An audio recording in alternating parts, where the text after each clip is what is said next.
when I feel like something needs to be said, I don't want to be the one that has to say it. If you bring forth what is within you, what you bring forth will save you. If you do not bring forth what is within you, what you do not bring forth will destroy you. What do you think of that? That was fire. Like and that explains why when I feel like I'm compromising myself, I'm being disobedient and I'm like resisting. The easier thing to do is just to hold back rather than to risk doing it wrong, because you've done it wrong in the past. You've hurt people. You've probably shot yourself in the foot a few times doing it wrong. I have. So what is the right way to do it? That's my question for you.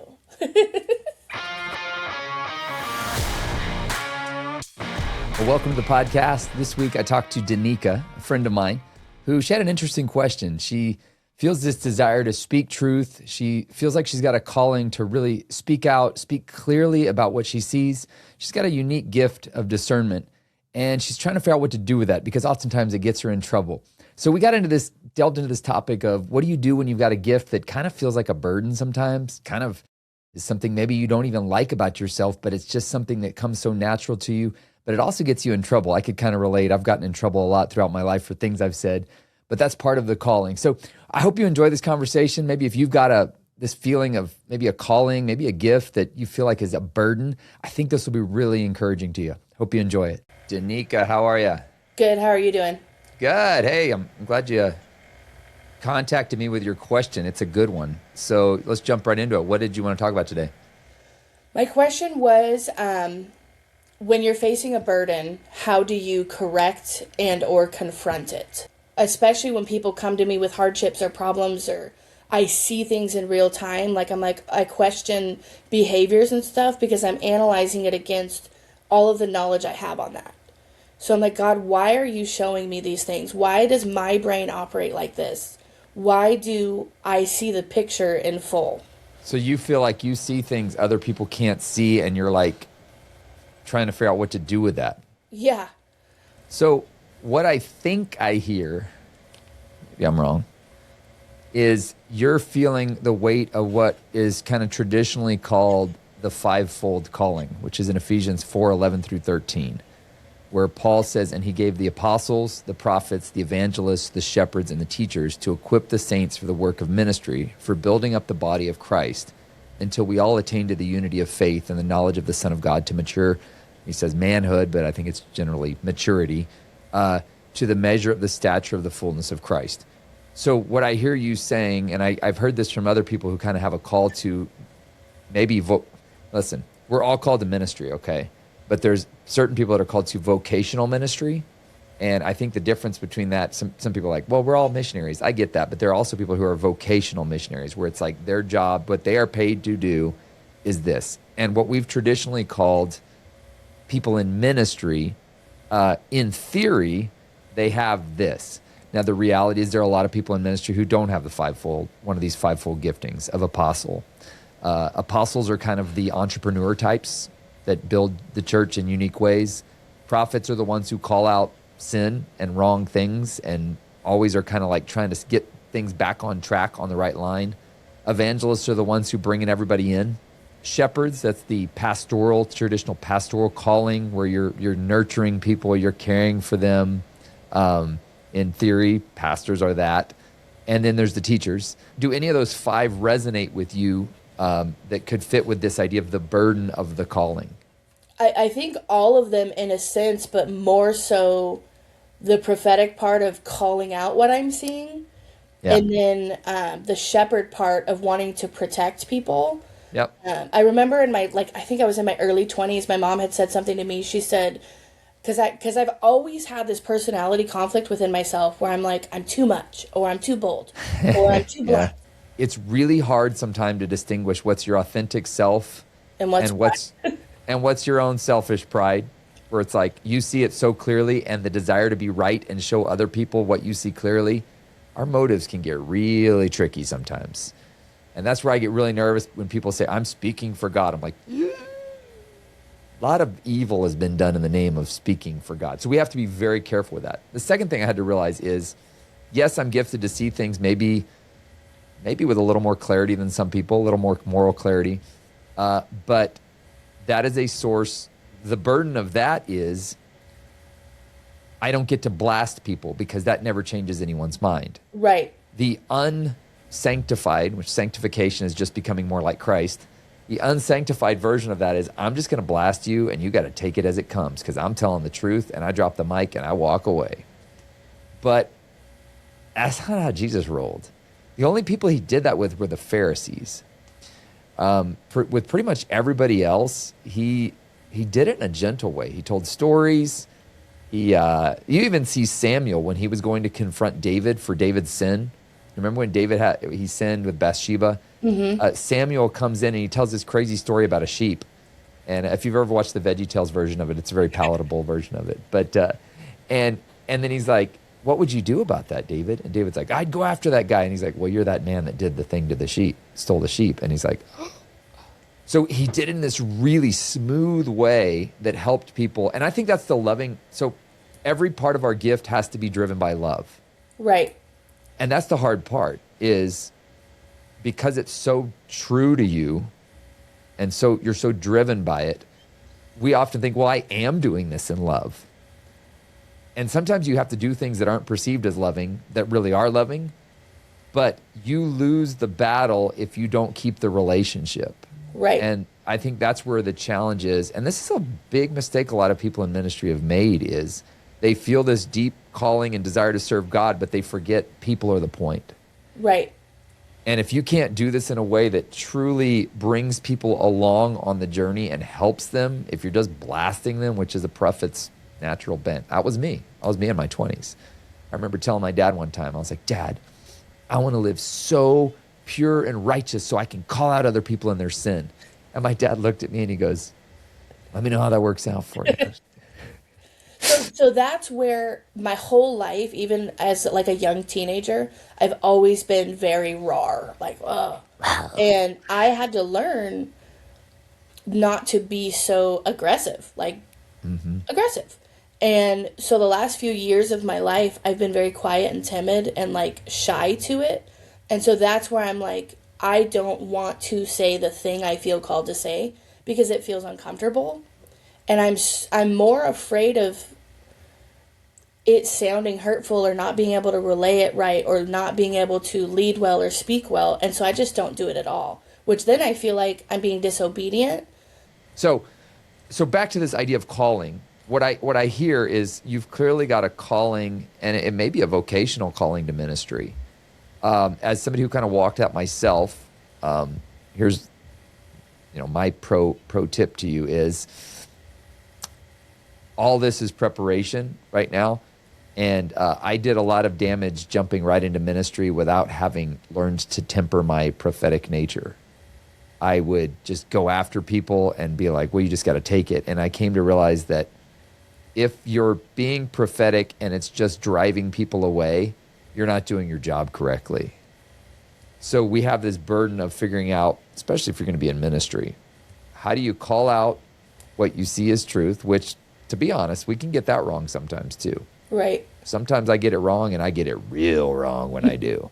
So we can get it wrong. I think that keeps us humble. Let me ask you this question. Is it because you feel like you're compromising yourself when you don't say something? Yeah, because I think ultimately my greatest and only true fear is being disobedient to God. And so when I feel like something needs to be said, I don't want to be the one that has to say it. Because of past bad experiences saying it and it not going well? Because I'm afraid I don't want to hurt people and I don't want it to be received poorly. The heaviness of it, I think, is, and this is going to sound awful, but like, I don't want it. I just want to not feel like I know things. Knowing things that aren't said, I don't want to. Like, I don't know how to articulate that. Yeah, I'm trying to get to the bottom of it. So it's kind of the weight of awareness is too much for you. Yes, like it's this internal collision constantly of, I feel like I look at people as equations, maybe, more than humans. Problems to solve. Yes. And so trying to rehumanize people with a brain that's logical. So the bottom line is you don't like something about your personality. Yeah. Because I feel like it's what's wrong with me. So it's weird. So there's people that love that part of me. And where the confliction is there are people that hate that part of me too. Yeah. And, Well, and want to crucify me for it. And they're like, don't be that way. And then there are people that are like, be that way. And I'm like, okay, well, which is it? what about you do they say don't be that way? Is it the truth or is it the presentation of the truth? I feel like a lot of times it's the truth because as of late, a lot of times when I'm confronting what I feel is the truth, it's with tears. It's trembling. It's not like I'm not yelling at people. I'm not getting loud. I'm not getting harsh or abrasive with people. I'm actually highly emotional, but I'm calling out truths that are maybe hard to hear. So let me ask you this question. If you had to, for the rest of your life, see truth and never confront it, what do you think would happen? What would I happen? would feel deceitful. Like You'd feel deceitful, like you're deceitful to yourself, to the person, to God? all of them. Because are we not, iron sharpens iron, right? So if I see you doing something that either doesn't benefit you, it deeply hurts you, or it deeply hurts others, or it's a behavior that is not constructive or conducive for the life you, like what you should be doing, like rebellion is shadowing over potential. And should I call that out or not? Because it's not my walk. And so it's like separating what's my business and what's not my business. Yeah. So you have a very clear sense of what should be. You have a very clear sense of what is right. And for you to hold back on that would be to feel like you're compromising yourself, maybe dying inside a little bit every time you do it. Yeah. Yeah. So the key is you're going to have to speak the truth because it's part of what you're called to do. The challenge is always, am I doing that in a loving way? And that's where I think you're going to have to craft. Your instinctive nature is there, but it's going to have to be sanctified, which is all of us, right? All of us have that. We've got to learn to speak the truth in love. We have to develop in these areas. And I think the challenge you're facing is the easier thing to do is just to hold back rather than to risk doing it wrong, because you've done it wrong in the past. You've hurt people. You've probably shot yourself in the foot a few times doing it wrong. I have. So what is the right way to do it? That's my question for you.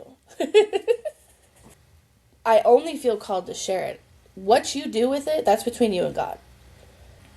So what I'm hearing is you clearly have a specific calling to speak truth. You've got a pretty good insight on what truth generally is in any given situation, which sometimes that's tricky. What truth is has multiple faces, but you've got kind of an ability to look at all of the faces of it. And when you don't speak that truth, you feel this tremendous burden. When you do speak it, sometimes you've done it wrong. And so now you've pulled back because you're like, I just did it wrong a bunch.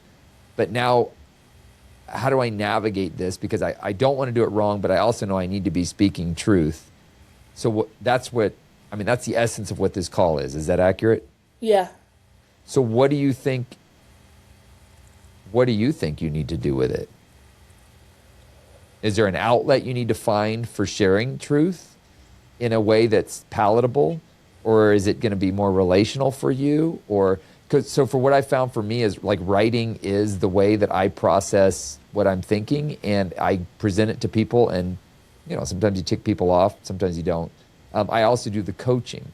What way do you think is going to be best in terms of you moving forward with this burden? Because I think there's a verse, right? So this is from the Apocrypha. It's not biblical, but I think there's something powerful to it. Hold on. So I'm not quoting the Bible here, but I think all truth proceeds from God, and I think there's some truth here. This is from the Gospel of Thomas. This was not deemed biblical, but I think there's truth in this statement. It says this: if you bring forth what is within you, what you bring forth will save you. If you do not bring forth what is within you, what you do not bring forth will destroy you. Gospel of Thomas. What do you think of that? That was fire. Like that's and that explains why when I feel like I'm compromising myself, I'm being disobedient and I'm like resisting. And that's why there's so much turmoil in shrinking back. Cuz it doesn't make me feel better. So the challenge is going to be you have to bring forth what's within you. Right? God placed this thing in you. You are his workmanship created in Christ Jesus for good works, which the Father prepared beforehand that you should walk in them. He made you the way he made you, and he likes you the way you are.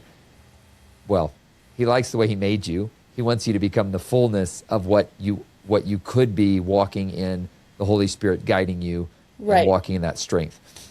And so the key is you've got to figure out a way to bring forth this thing within you in a way that serves others in the most loving way, that is compassionate, that is kind, that is all of the fruit of the Spirit, that is loving, joyful, peaceful, patient, kindness, goodness, gentleness, self-control. All those things have to flow from this gift that's within you, and that's the challenge. So I think one of the keys is going to be figuring out your lane of what is your strength in terms of communicating. For me, I've found it's I write, I speak, and I coach. And I honestly think the writing is probably the most concise way. I do it because I spend a lot of time thinking about it.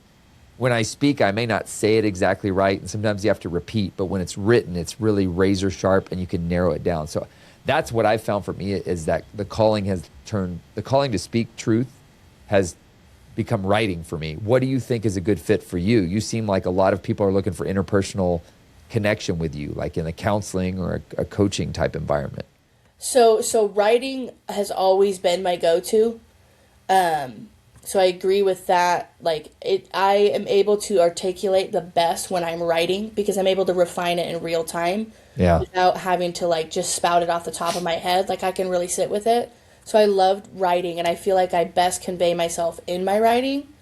But I also, now we're breaching into the territory of more life coaching and one-on-ones and counseling with people. And the part of that I struggle with is not feeling qualified to do so. And so it is only I always find that like if I don't pray up ahead of time, it's not great. Right.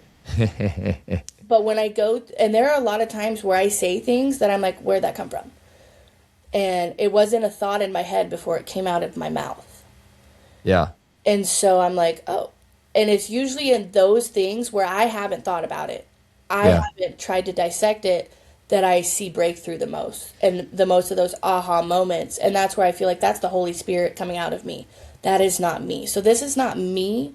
I'm just a vessel for it. And I think that's a function of, they say, I've had a lot of people disagree with me on this, but we think by speaking or communicating. I've heard introverts say to me, "Oh, I don't do that. I think it through," and then and I'm like, "No, really, we really figure out what we're thinking, feeling, believing by saying it." Right. Which is why the freedom of speech is so important. If we don't give people the freedom to talk it out, it's going to just turn into internal chaos, or it's going to turn out to violence, because at some point it's got to get out in some way. Because you're only thinking with your own point of view. Yeah. So you're going to have to figure out an outlet that works for you to make sure that this truth is communicated, but it's also going to have to be in a way that's palatable, because look, anybody can point out what's wrong with the world. There's a lot of homeless people I met who have a lot of clarity on what's wrong with the world. But clearly, it has not led to a life for them that is connected with society. And if you don't have connection with society and people, you're just not going to be able to, I don't think you can become the fullness of all God made you to be. We become who we are in community. And again, I'm not referring to people who are homeless because of mental illness. I'm just talking about these people that met with so many people who are like, I'm checking out of society because nobody wants to listen to the truth. And I'm like, is that it? or you're determined to be right, and you're Right. unwilling to compromise on anything short of what you think is truth. So we all have that burden to do that thing, and I think we need all of those burdens, but it's figuring out how to carry the weight of that and balance that out. That's the struggle. And if you don't feel the struggle, I think maybe you're not in tune with what God's placed in you. Yeah, that makes sense. Yeah. So it's finding the healthy ways. It's kind of like an addict. The drive doesn't go away. You find healthy ways to do it. I can't tell you how many people I've talked to. Had a girl in this coaching program, and she was telling me she runs 3 to 4 Ironmans a year, and I'm like, my Lord, like, did you ever struggle with addiction? She's like, oh yeah, I was in rehab by the time I was 15. She's like, this is my outlet now. I've found a healthy outlet for it. Yeah. That makes Same with us.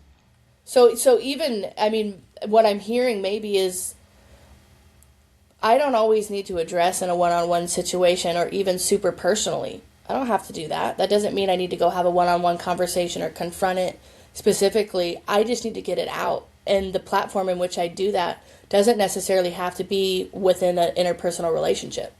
I just have to get it out and share what I feel is the truth and find the platform for that, which isn't necessarily the conversation that I avoid. Yeah. And maybe in that you gain even more clarity. So down the road, when they're ready for the truth, you're able to be even sharper with it.